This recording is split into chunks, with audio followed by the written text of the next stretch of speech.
Well, good morning. This is George Mason here in the Bear's Den. That's what I lovingly call my little studio that I work out of here in my home. And again, those of you who know me know that I have an affinity towards bears. Pretty much anything that has to do with bears, I kind of dig, especially grizzly bears. I don't know, I've had that since I was a kid. And there's another story in the martial arts realm that also plays into that, but we won't get into that today. This is a music thing today. So I wanted to talk about product, really, and it's these guys, violin bows, right?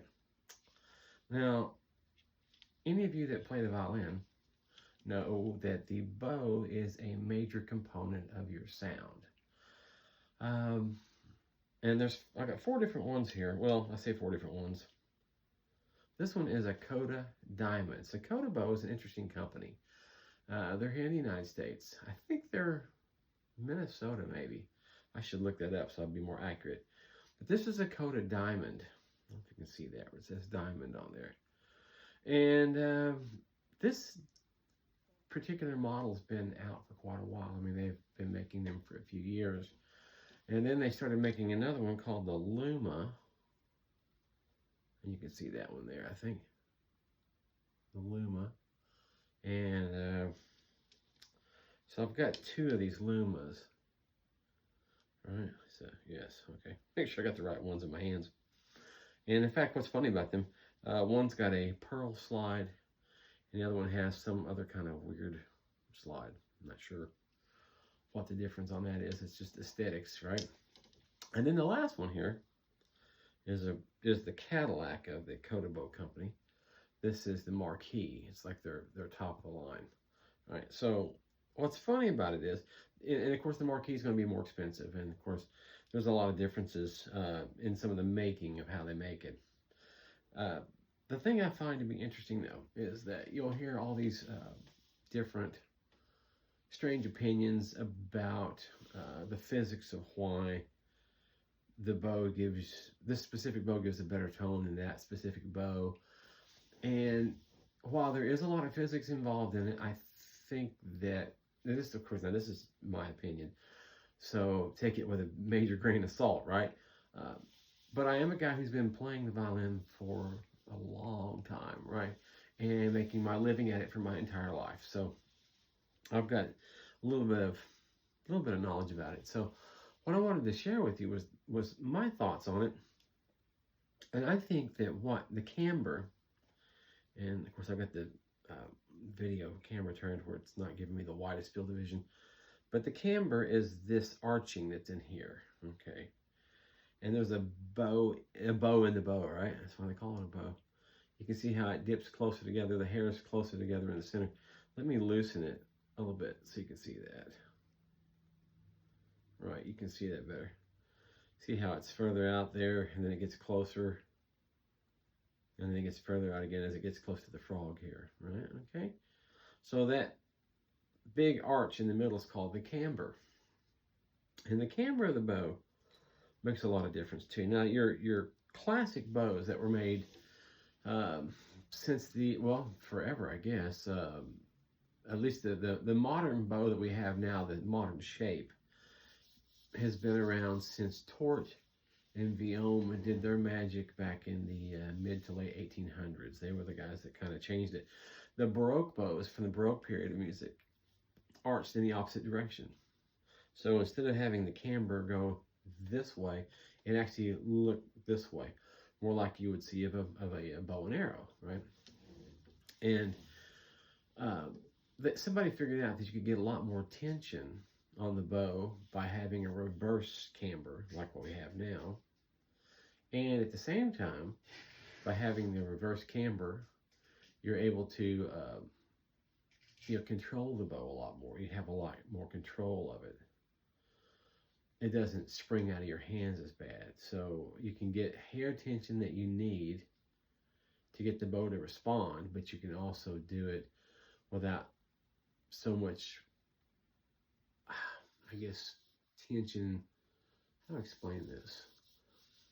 The bow will lay on the string a lot better, and and they call that the point of contact. So, and if you ever listen to Itzhak Perlman talk about playing violin, and I don't think anybody knows any more about it than that guy, right? So he talks about where the bow sits on the string. If you can see right there where it sits on the string, that's called the point of contact, right? And that point of contact is extremely important because it has a lot to do with the type of tone that you're going to get, right? And if you'll watch really, really good violinists, a lot of times the bow will actually, you'll see it lean away from the musician and towards the audience, or at least towards the end of to the neck there, because they're turning it that way. And in essence, they're narrowing the amount of hair that's actually touching the string. And that causes some interesting things to happen when it comes to physics. I always tell people it's like pulling on a rope in a swimming pool. So if you get in a swimming pool and the rope's really, really tight, like it's supposed to be, and if you have your hands wide and you're pulling on it, you can only pull it about that far. But if you'll pull your hands together, you can pull it further, right? So instead of having the hair sit flat on the string, you're actually rolling the bow over and you're getting more of the edge of the hair. And then the hair that's on the bow will kind of bunch up a little bit more circular. You may not be able to really see it, but it's actually doing that. It's kind of getting more of a circular thing to it. So it's focusing the amount of string area. You know, in other words, instead of hitting it with a big flat thing, it's hitting it more focused, right? So you actually can pull the string farther before it releases. And violin strings are kind of interesting because a guitar string, when you pick it, it just goes back and forth, right? A violin string, as you pull the bow, you're twisting the string. And so when it releases out from the bow, it spins like a jump rope. And it'll spin. The farther you can pull it and get the string to, it's like opening an envelope. And you'll hear people talk about it. They'll refer to it as the opening of the envelope. So you get a much bigger sound, and it's louder, it's more powerful. And the more you can focus that hair down to that point like that, and it becomes pretty natural because your wrist, as you hold the bow, what happens to your hand, if you'll watch, your fingers will kind of come together because they tend to be so much, about this much of a, if you just relax your hand, you'll have that much of an opening. But if you do this, watch, the fingers will come down. It tightens, right? So by rolling the bow over, which is a natural thing, you let the wrist have some bend here, and you let this movement cause, in fact, you want it works like a shock absorber. So the wrist moves and the hand follows. So you don't get a jerky movement, even though the arm may move fast. The wrist allows the hand to be always slightly behind the arm, right? So that actually gives you a lot more smooth, a lot smoother action as you're changing directions. That's why some really, really good violinists or fiddle players, I play bluegrass too, and those of us that do that, can get a lot smoother change in the bow direction to where sometimes it's basically inaudible. You can't tell that we've changed bow directions because the hand's still going this way, the hand's going that way as the wrist is changing directions. So the wrist will actually change directions before the hand does. Now, if you're playing something that's real staccato, real short, and super, super fast, you'll notice that this motion will tighten up. And the faster you go with those single stroke movements, it'll finally lock down to where this really isn't moving at all. It's just very little. And so then it's, that becomes more of a solid system there. It doesn't have that motion anymore because you don't need that delay to prevent you moving fast when you need to. So, okay, so we got into a lot of mechanics there, but that does play back into these bows. So back in the 1800s, they were using Pernambuco wood, and I think it's Pernambuco, I believe is correct. That's correct spelling. It comes from Brazil, I believe. It's not endangered, I don't think yet, but it is a very costly, expensive wood to get. And so your best violin bows in, up until recent times were always made of Pernambuco. And I think, again, this is my opinion more than anything, but I own 40 something bows, like 42 wood bows, I think, maybe more, maybe almost 40 to 50 wooden bows. And Pernambuco is a really rigid, stiff wood. It's very solid. It does have, it will spring, it'll move. It's got movement, flexibility to it. It's pliable, but it's really strong. It's very, very strong wood.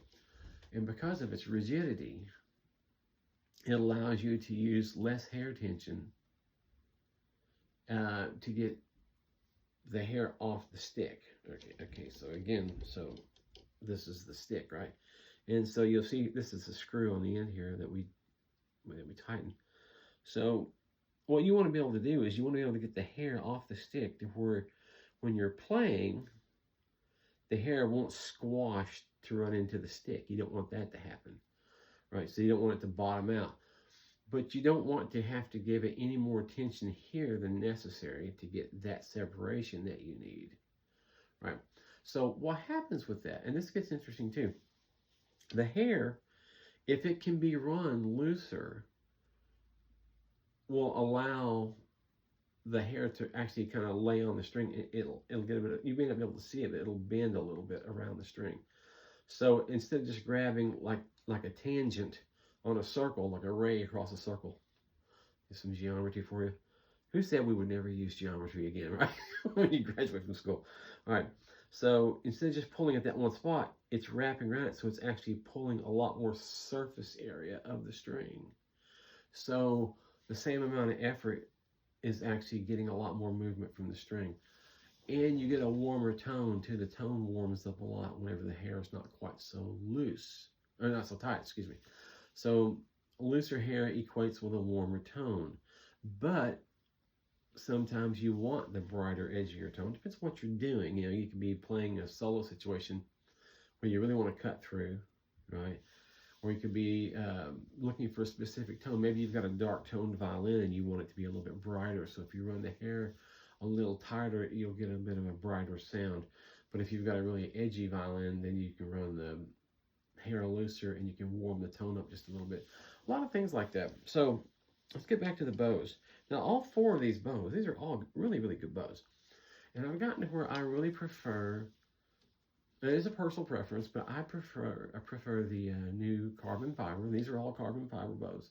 I prefer these over the wooden bows. I like them a lot better. Of course, you know, I'm playing with the Amanda Cook Band, and we travel a lot, and sometimes the weather is not always the most pleasant because you're playing outdoor festivals, and nobody knows what the weather's going to be up until the last minute, right? So you're going to hope for a sunshiny, nice day that everyone's out there and in their lawn chair watching the festival and having a great time. But sometimes we get out there and we got a rainstorm, you know, or the humidity could be high, or it could be this or that. So you never know what you're going to run into. It could be anything. So it's best to be able to be prepared for whatever is going to happen. I find that wood bows do not respond well to extreme changes in humidity, okay? So if I'm playing in a dry climate, because like, you know, we may play a show in Arizona or out west and it's going to be a lot drier, and then we might turn back around and play a show in Florida where it'll be very, very humid. And so the hair itself will soak up water from the air and it'll get really loose and floppy. And so then you're having to really crank down on the screw at the end of the bow to tighten the hair up. So you've got to have some travel distance to make sure you can tighten the hair when you need to. But you go out to a dry climate and the hair will tighten itself. So then you have to have enough travel distance on the screw to make sure that you can get the frog loose enough that you don't have the thing just trying to pull itself apart. And wood bows just don't seem to want to cooperate too well sometimes. I haven't had very much luck with that with them. And then they're also a lot more brittle, or, you know, or very easily destroyed. You drop a wood bow, and if it lands on the tip, because if you'll look, the tip on these, that piece of wood there, of course in this case carbon fiber, it's really small. So if you drop it and it lands on the ground on the tip on a wood bow, not a good thing. You can snap that head, this is called the head or the hatchet head, you can snap that tip completely off. It'll break off. And the bow is now destroyed. And there is a repair procedure for that, but it's never quite the same. At least that's my opinion. I don't find them to be ever quite the same after they've been destroyed like that or broken once they've been repaired.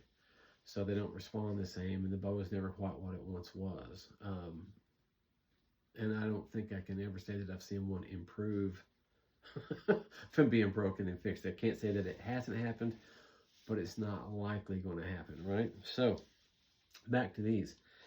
The first one I bought, let's see, the first carbon fiber I bought in New Orleans from my friend John Smith. He runs Keller Strings over in New Orleans. Now this is the Luma that I had shown you earlier. There's the Luma. See the name on it there? It needs new hair. It's been played a lot. All right, it's got some weight to it for sure. Now this was the first one that I purchased, and I fell in love with the thing. When I went over there, John has an extraordinarily good collection of instruments for sale, and also really, really good bows, and lots of them. And he had several French bows that were, 200 or more, about 200 years old, and they were like $3,000, $4,000, $5,000 a piece, which is very reasonable price. Honestly, it's very reasonable for a French bow of that quality, because John only keeps quality stuff in his place. He does have some student stuff, but even the student stuff's really good quality. But so if you're in New Orleans, go to Keller Strings. You will not be disappointed. They really have a wonderful store there, and his repair work is extraordinarily good. And his wife does some of the best bow rehairing you'll ever see. She's amazingly good at it. All right, so they had those French bows. I was trying them out, playing through several of them. And he said, here, try this one out. And he handed me this guy right here, and I tried it. And I said, that Coda Luma plays like a $5,000 French bow. It feels great. I really liked it. And so I asked him how much, and he told me. I said, oh, that's reasonable, because I don't remember the exact price on these now, so you can look them up online. It's way less money, right? So I thought, well, all right, sold. So I said, I'll buy it. So I paid him right there, put it in my car, and took it home. Played it for a while, and I kept thinking, I wouldn't mind having another one of those, because I'm always switching violins. I have many violins, and I have two different ones I use for electric gigs. I've got 3 or 4 that I use for different acoustic gigs, depends on what I'm doing. So I thought I wouldn't mind having another one of those bows, since I'm swapping them out of cases all the time. So I went back and I bought another one. This is the one with the black slide on it, right? It's the same exact model. They're identical as far as the bows go, other than the slide. Both Coda Lumas. Excellent bows. Played them for years. When I was in need of a rehair, and I really need to get them both rehaired right now. And I was in Tennessee, over in East Tennessee, and this is, about maybe a year ago, at my friend Troy's house. Troy works with me in the Amanda Cook Band. He's our mandolin player. Troy Boone, great player, great guy. He is a very, very good person and a dear friend. Anyhow, he had one that he decided he didn't really need, and asked me if I'd be interested in purchasing it from him. And he made me a really sweet deal on it too. So I said, sure, what you got? And he said he had another Coda Bow. It was a diamond, right? I tried it. I actually liked it better than the Lumas. I did. The tip weight's different. The weight of the tip's different. And somehow or other, it just felt better to me. It was more fitting to my playing style. And my playing style is kind of a really weird hybrid style anyhow. So this one really suited me quite a bit better. Now, I'm really comfortable playing any of these bows on any gig, because they're all really, really good bows. And I don't have an affiliation with Coda, even though if they were to call me up and say, hey, we'd like to do a sponsorship deal with you, I would do it in a second, because I love their products. I think their bows are incredible. And I played this one for a while, and absolutely loved it.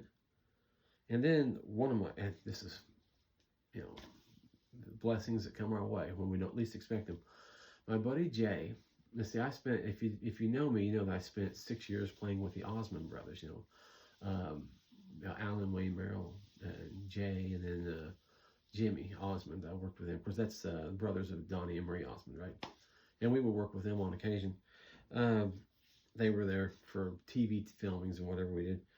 Well, my buddy Jay played in that band with me for a long time, and Jay Brandon, good musician and absolute top-notch human being. And he was with us there. He came there to work with Johnny Cash. And I don't remember what happened, but he wound up working with us instead. And after I left them and went with Bobby Vinton, Jay stayed with him for another year or two.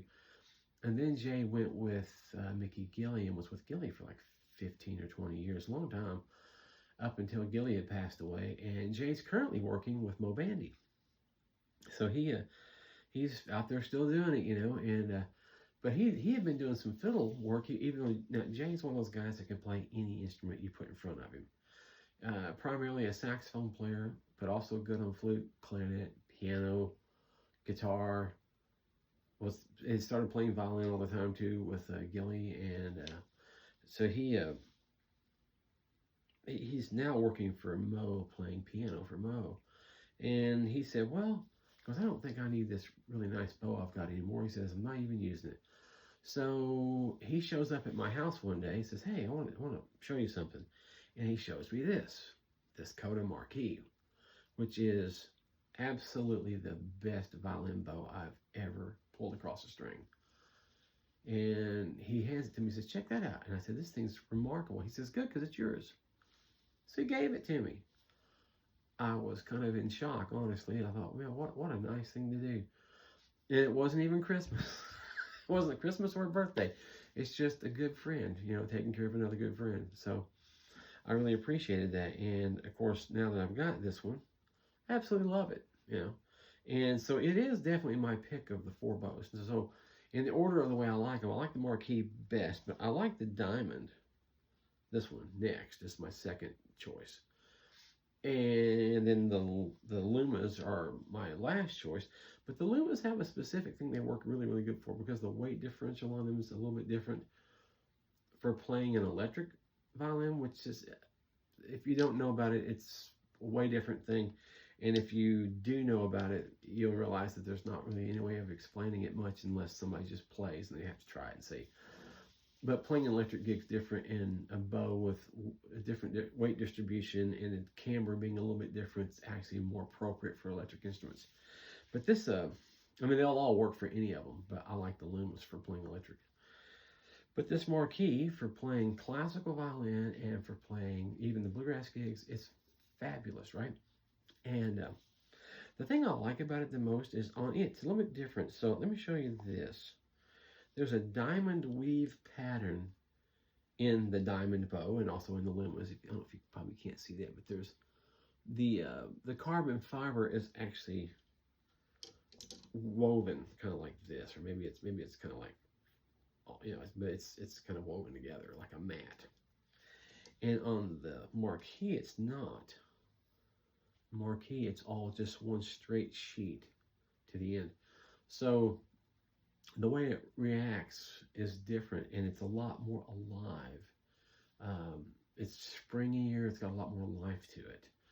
Now, when I first started playing it, I wasn't sure if I liked that, because of the fact that it's like riding a wild horse. You know, you get that sucker under control, because it's so alive, it just wants to jump out of your hand. But once you start letting it do what it does and stop fighting it and go with it, you'll find out that it is by far the best of the bows. It's phenomenal in the tone that you can get with it, because the way the camber is on that particular bow with that weave, it's really got a lot of spring to it. It's got plenty of stiffness so you can get the hair off the stick, but it's got enough spring that it's just lively, you know. And I love the way that thing is. And the tone I'm able to get out of that particular bow is a lot warmer than I'm able to get out of the other ones. Now the other ones, the Diamond's also a great tone. The Limit, they're all great toned bows. But for playing an acoustic instrument, I find the Marquis is by far the one that has the all the elements. You know, and it has a Kevlar core, I understand too. So they're very tough bows. They're really hard to break. You can drop them on the ground, throw them across the street. I don't think I'd drive a car over it, but they can take some beatings. And they're pretty tough, so you don't have to worry about them breaking. The humidity doesn't affect them at all.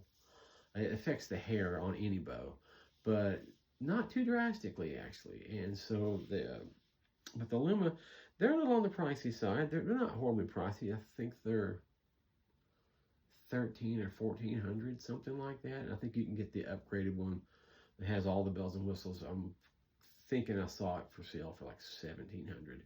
So, which for a bow is really, really reasonable, because a decent wood bow, really, one that you would go, okay, this is a good bow. It's $5,000, for a really good one.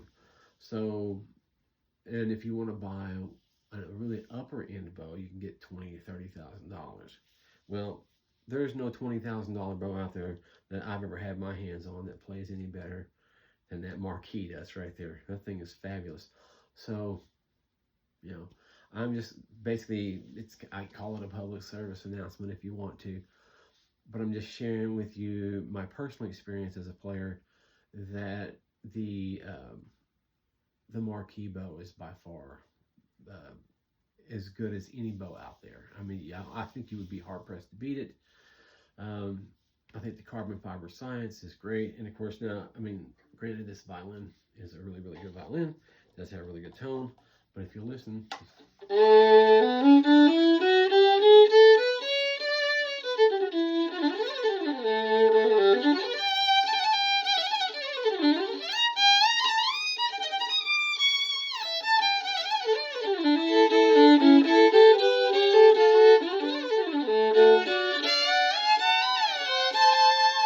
So it sounds great. This thing works amazingly well. So if you're a bluegrass guy, you can't beat it, because it works great for outdoors and super, super stable. If you're a classical guy, you still can't beat it. It's a great bow because, I mean, it's going to react just as well indoors. And the nice thing about it is you can count on them. That's one thing. I've never had one of these bows fail me. I've never had one of the tips pop open. I've never had any issues with them in any way. I've never had problems with them on a gig in any conceivable way that a bow could have an issue. Yeah, and I've had some of these for the two Lumas I've probably had for 5 or 6, no, longer than that, maybe 8 or 9 years. I've had them for a while.